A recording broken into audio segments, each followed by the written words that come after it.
And here we have our great prophet. This is the start of a religion.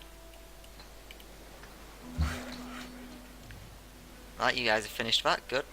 Let's see, what else can you guys make? You can make these oxen.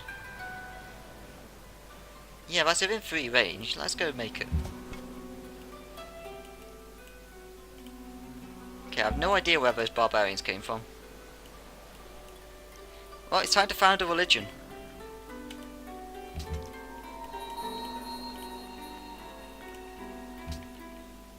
Right, so we get to have the picture that we want to have.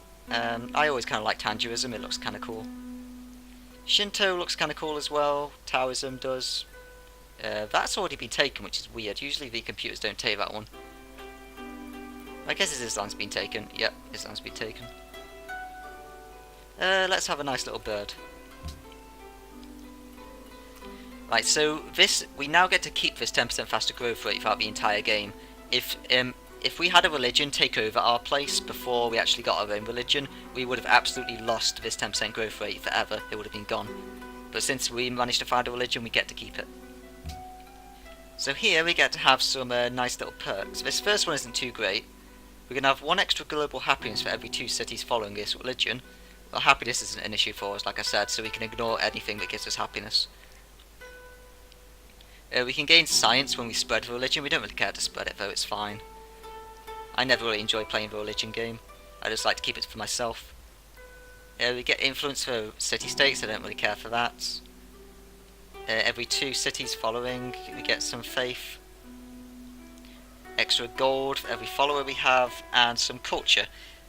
Tiffé here, the 1 extra gold per 4 followers. Remember that we're all about population growth, which means we're going to have a lot of followers. So that's actually going to be very helpful to us. And here we have a more interesting one. Now we can get plus 1 food, which is always good. We can have Divine Inspiration, which is usually the one I want to go for, because we get 2 faith for every World Wonder. We've already made quite a few World Wonders. We're getting plus 8 faith per turn, that'll probably go to like 20 or so. It basically just gives us a religion a lot quicker. Or we can get some other benefits, like 15% faster growth rate if not at war. You know, we're Gandhi. We're Gandhi. Gotta go for that. But I'll also show what other things we get. So there's some more happiness. Then you get these buildings. Someone else took cathedrals. Okay. So there's these cathedrals, which we can't see now, and there's also these monasteries and pagodas where you can spend the faith instead of getting great people like I just did with that prophet. We can instead spend it on getting a pagoda, a monastery or a cathedral that will give us extra faith, extra culture, stuff like that. If you have a lot of cities, they end up being very good. Like pagodas with a lot of cities is a lot of culture. These 2 are usually always good. Extra production per follower, you can get up to a maximum of 15%, which is a permanent 15% production increase, which is always nice. But you know what? Swords into plowshares, everybody. Don't go to war. Everyone have growth rate. We're Gandhi.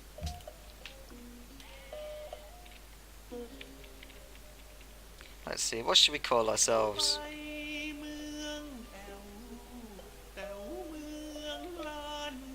Let's just call ourselves Peacefulness. I was thinking of using some funny thing, but you know what? Yeah, we're Gandhi, it's fine.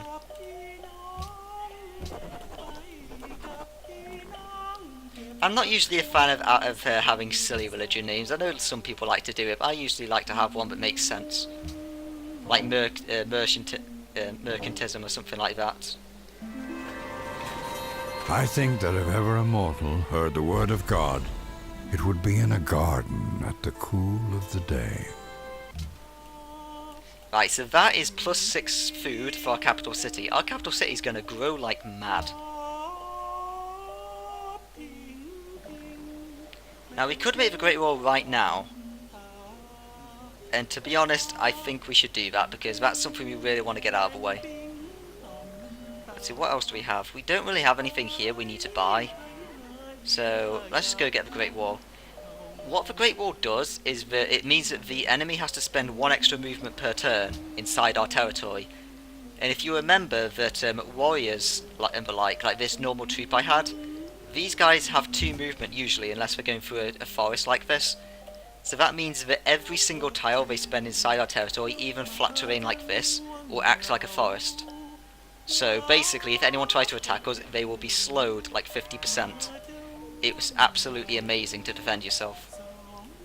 It does get removed later in the game, you actually out-tech it, but that's quite a lot later and you can ignore doing it for the most part, so it's fine.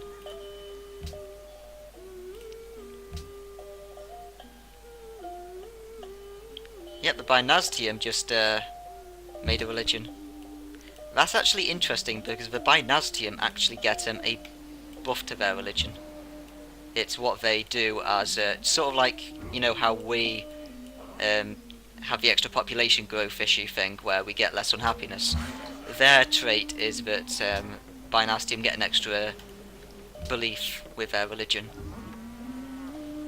And it can be one of anything. It can be a Pantheon perk. Oh wow, I need to get out of here. I need to get through here before they close up, because otherwise I've got to go through this city-state down here, because they've basically completely taken this land.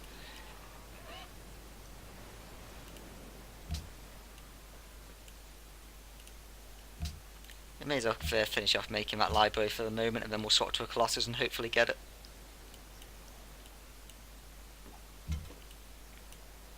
Right, you guys get up there quickly, I don't want you guys to get stuck. You're my awesome scout archers.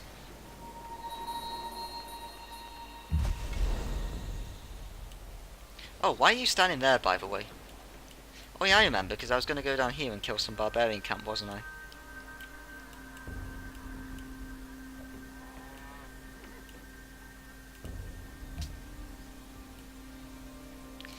We have very little production here. We also just got ourselves some spearmen.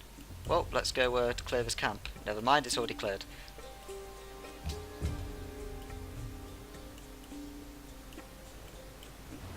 Right, those guys have just got out of there, so that's handy.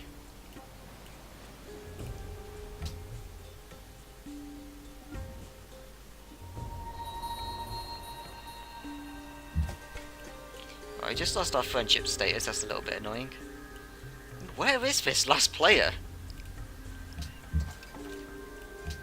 It can't be down there. Like, that has to be... Maybe there is land down there. It looks like there isn't. Right, we're just gonna go leave this guy here. Like I said, the more troops we have, the less likely the enemy is to go to war against us. Why don't you go talk to our advisors? Do not wait to strike till the iron is hot, but make it hot by striking. Now these are our advisors. We can activate it just by clicking this little scroll up in this corner. There's several useful things to see here, like you can see the victory progress, stuff like that, and the religions in the game. The economic advisor, she's usually safe just to ignore. She just talks about money stuff, but usually you're kind of on the ball yourself. The foreign advisor basically just keeps talking about city-states, but, you know, it usually doesn't really matter.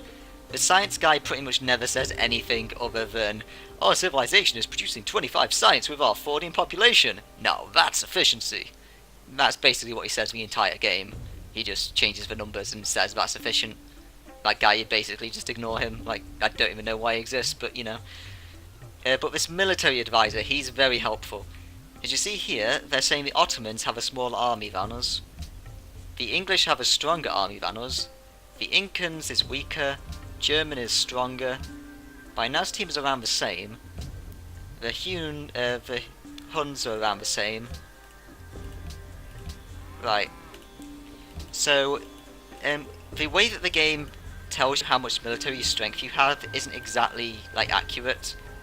It basically just takes into account the numbers that it gives to troops rather than how useful they actually are. So, usually you're able to defeat the enemy even if it says that they're going to overwhelm you. But basically, that is what the computer uses when it decides if it wants to go to war with you or not. So if the Huns, if it said that the Huns have a lot stronger army than us, then I'd have to actually be afraid of the Huns because they'd likely be trying to attack us.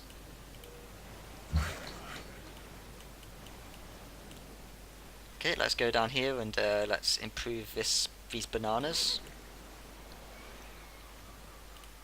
Alright, we can start making the Colossus now. Let's see if we can get any extra production going.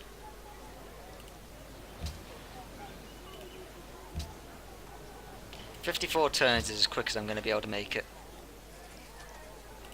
Can we build a building here? We don't, like, oh yeah, I should mention that now actually. We can't make a watermill here because we're not on a river. A watermill is actually a specialised building that can only be built on a river. Now we should probably think about getting ourselves a third city, but I don't know where to put it. Oh, he's taking my place himself, never mind. The only real place I can think of for a third city would be around these truffles. We could put it like there, and then get like 1, 2, 3, take the truffles.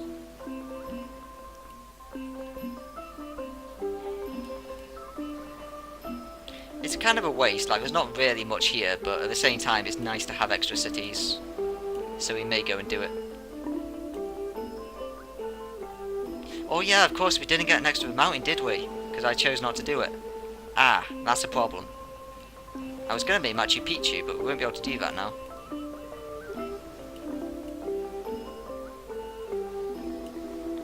One, 2, 3, 4. 1, 2, 3, 4. We can make our city here. And then we'd be within 2 tower ranges of a mountain. Yeah, we're gonna go do that. That's it. I totally forgot that, you know, I was playing the game that way. Well, I'm like, I'm not gonna move because this is gonna be like your first time playing. This is what, you know, it would probably be like. So therefore, I just settled right in the first place rather than next to the mountain, which I knew I wanted to do. Ah, well. The reason why we wanted to be next to a mountain, if we could get one, is because mountains are very helpful. You can build 2 wonders near them, and if you're actually right next to a mountain, you get 50% extra science, which is very nice. But with that said, it wouldn't have been worth going there for 50% extra science compared to being up a river. That wouldn't have been worth it. Of course I'll take your copper, mate. Even brute beasts and wandering birds do not fall into the same traps or nets twice. Now, they're starving, but they... Actually, what am I doing? No, actually, no, that is best to do, never mind. One more turn and we can make our next settler and put it there. Huh. The art of war teaches us not to rely on the likelihood of the enemies not attacking, but rather on the fact that we have made our position unassailable. I really like this painting. That's a very good painting. I'm a fan of that. Yeah, so we built the Great Wall, so now we're absolutely safe. And we just made our first great person, other than, of course, the prophet we made earlier. So this is when we can now talk about what they're going to be doing. So this is Heron. He's a great person. And they're given names of great people in history, basically. As you can see here, he can hurry up production, or we can put him somewhere and he can turn himself into a tile that will give us extra production.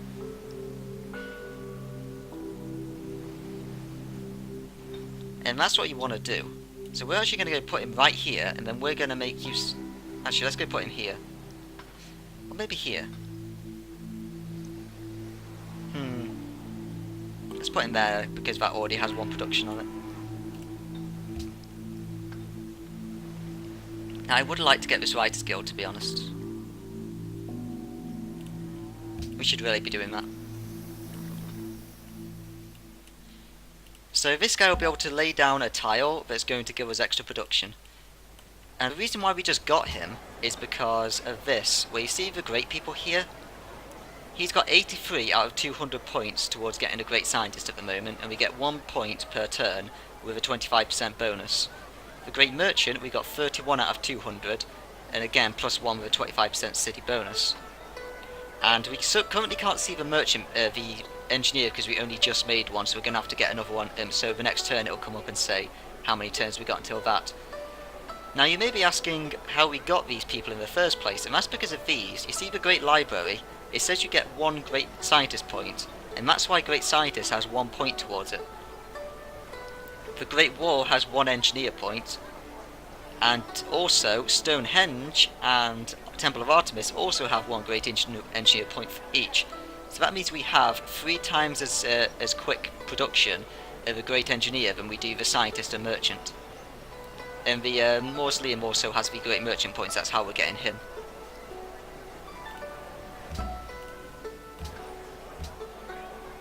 Now then, let's make ourselves our next settler.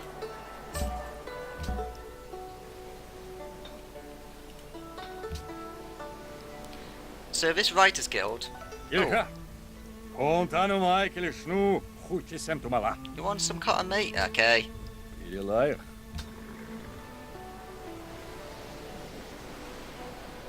Right, so you see, if we construct this manufactory, we'll get +4 production permanently if we work that tile. Oh man, I'm surrounded. This is nasty.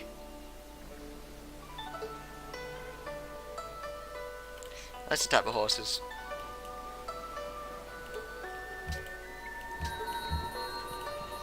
Now then, since we finished in tradition, we can now choose the next thing we're going to get. Liberty is kind of useful, like you can get an extra settler and stuff, but to be honest it's most worth it if you're going to be playing Liberty, which I said I'll be doing the next game. Honour, like I said, we're not doing it, we're Gandhi. Piety gives us extra faith production and the like, which is useful, but we're not going to worry about that at the moment. Patronage will allow us, like I said before, the thingies, city-states, but we don't care. What we're going to be going for is aesthetics. Because all of those, like, patronage will be useful later for only one important reason, that I'm going to go to it.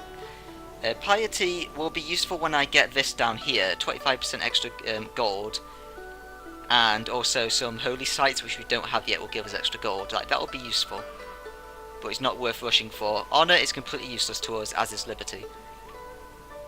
But aesthetics, one point in that is going to allow us to make great writers, artists and musicians faster. But what we really want from aesthetics is this right here, 33% extra culture. And also here, fine arts, 50% of our happiness is going to go into culture. We have 15 happiness, that means we're going to be getting around 7 to 8 extra culture per turn. Which are very useful things, and remember that culture is going to allow us to have more social policies. So basically, getting to this here is going to basically speed up all the other social policies we're going to get through the game. It's a very useful thing to pick up early. Now this tile here, this mountain, is currently not owned by either of these guys, and I hope that I can get in there and take it. Because I want that mountain.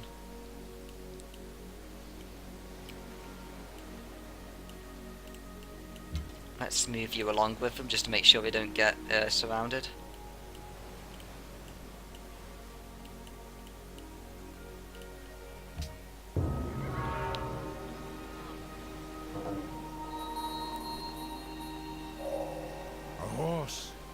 A horse. My kingdom for a horse.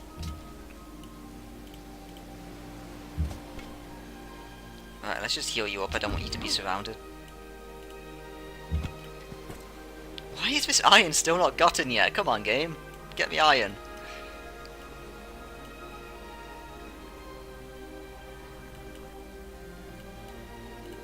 We still didn't get any buildings yet, did we? Nah, that's fine. Never mind.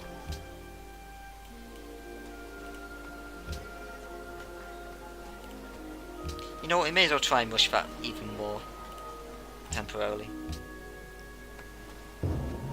Oh man, Bismarck just made the Parthenon. Oh, that's a shame. I wanted the Parthenon. Oh well, we didn't get it. Now, where did I plan to put this again? 1, 2, 3. It was on this tile, yeah. Actually, you guys can come over and help me kill these. I mean, you may as well. I mean, they're right here.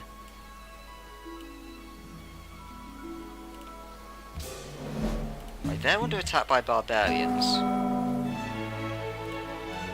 You know what, actually, you guys come around this way. Because since these are currently being attacked, we're allowed to trespass here and they won't care. These guys will care because they just want us to attack this place. They're not actually being attacked yet. Now the reason why I wanted the Parthenon is it gives extra culture, and it also gives you some tourism, and we don't have any tourism yet. I'll have to talk about that later.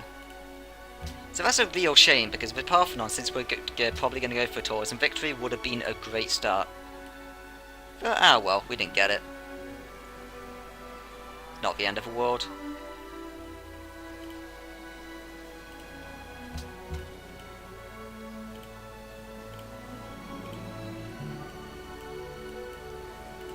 Like, if I knew I wasn't going to get it, then I definitely would have gone for it. Like, that would have been the choice I made instead of the Great War, to be honest. But I thought I was going to be safe ignoring it for a bit, because I didn't expect Bismarck to go down that route, you know?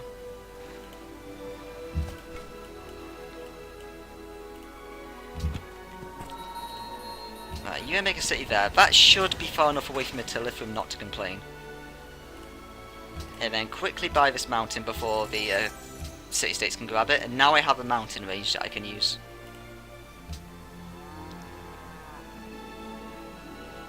As you can see, this city automatically started off with a lot better production than the library, and that's because we started on this tile that has extra production on it.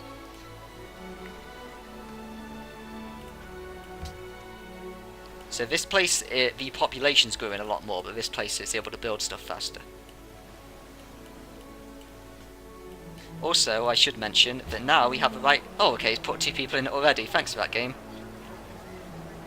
As you can see here, Great Writer, I'm getting 10 points per turn towards him now. And I'm getting 10 out of 100, so in 10 turns time I'm going to get myself a Writer. Or 9 turns, rather. So that's what a Writers Guild does. It also increases our culture gain, because it gives you free culture as well as 3 points towards him. So we're getting 6 extra culture due to that. Per turn. Our next social policy is going to be in 19 turns, so those, getting that those writers just sped that up quite a lot.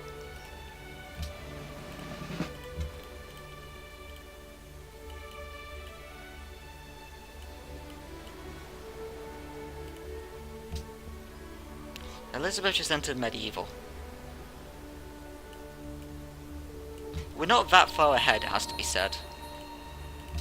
In fact, we're not even in the medieval era yet. We're actually behind, never mind. Yeah, we're behind people. But then again, we did pick up most of these.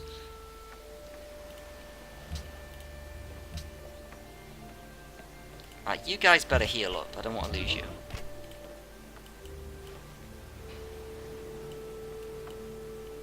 I'm going to have to watch my food here, because I don't want these guys to starve to death.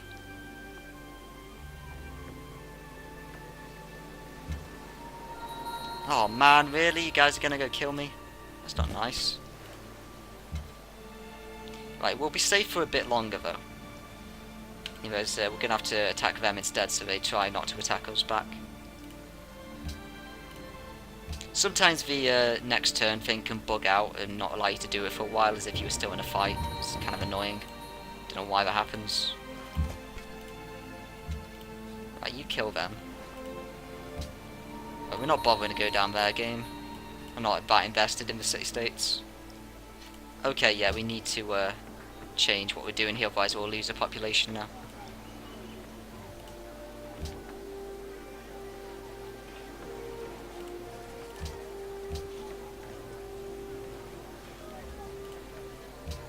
See, if I put that guy there, then we'll start getting food back. Because since they've removed the jungle tile, we're now getting 1 extra production there, so it's safe to put someone on. I should mention that every unemployed citizen gives you 1 production, so if you can work a tile that gives 1 production, you may as well do it. Like, there's really no point not to, if they're going to be unemployed anyway. So make sure I always work that tile there, because that's really good.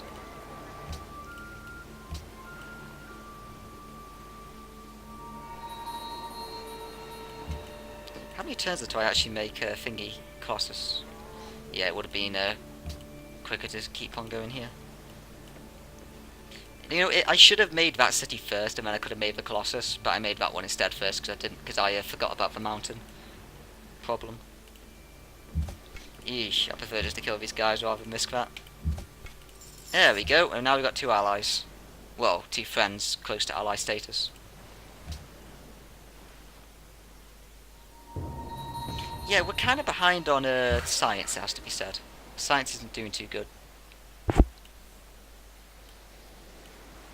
Let's go make a plantation here, get some oranges.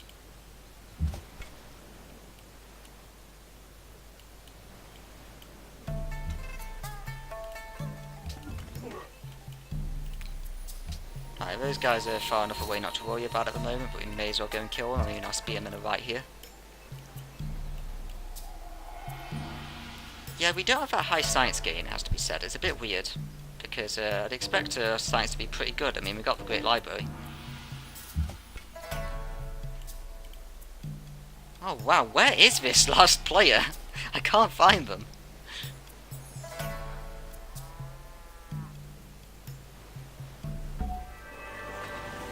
Who drinks the water I shall give him, says the Lord, will have a spring inside him, welling up for eternal life.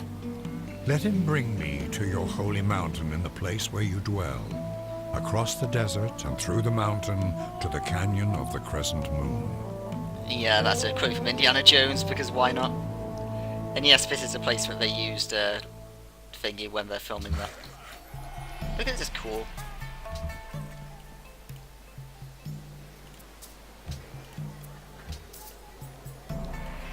Let's make sure I'm still making that. Right, we did get, because we got Petra, basically what Petra does is it gives you 1 extra food and 1 extra production per desert tile.